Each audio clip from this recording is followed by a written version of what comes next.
January 12th, 1945 Warsaw. The new year began with dread. Our forces are stretched thin, and the Soviet onslaught is relentless. The bitter cold gnaws at our bones, but the worst is the fear. We've heard reports of the Soviet advance pushing through Poland like a flood. Warsaw is barely holding. The city is in ruins, but we must defend it at all costs. We are told reinforcements are coming, but no one believes it anymore.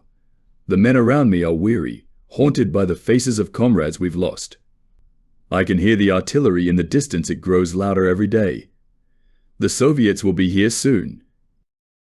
January 19th, 1945 retreat from Warsaw. Warsaw has fallen.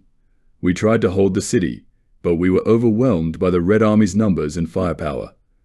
The Soviet tanks roared through the streets like unstoppable monsters, crushing everything in their path.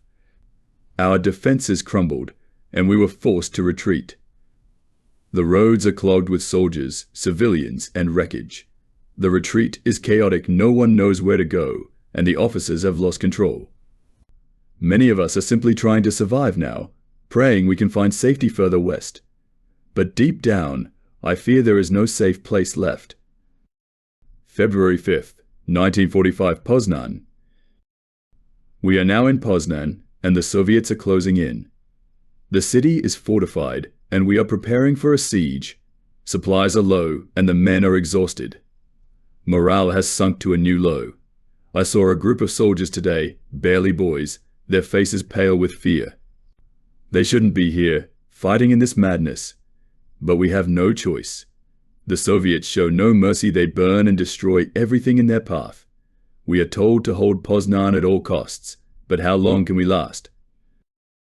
February 23rd, 1945 Poznań falls.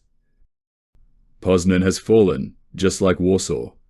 We fought tooth and nail, but the Red Army was too powerful. The Soviets bombarded the city for days, and when their infantry stormed our positions, we were no match for them. I've seen so much death these past weeks, comrades blown apart by shells, civilians caught in the crossfire. Now, those of us who survived the siege are retreating again. Where can we go? There's talk of making a final stand in Berlin, but I'm not sure any of us will make it that far. March 15th, 1945 Kastrin. We've reached Kastrin, and it's the same story. The Soviets are coming, and we're digging in, hoping to delay them. Every day, I hear news of another city falling: Breslau, Danzig, Königsberg. The Reich is collapsing. We are told to hold the Oder River, but the Soviets are relentless. We have no hope of winning this war anymore. I see it in the eyes of the men around me: desperation, fear, and something darker. We fight because we have no other choice, but we all know the end is near. April 2nd, 1945, near Berlin. Berlin is only a few kilometers away, but I'm not sure I'll make it. The Soviets are closing in from all sides, and the chaos is unbearable. There are so few of us left. We were supposed to defend the fatherland, but we are broken. The roads are filled with refugees, soldiers, and wreckage. I don't know how long we can hold out, but we will fight until the end. We have to.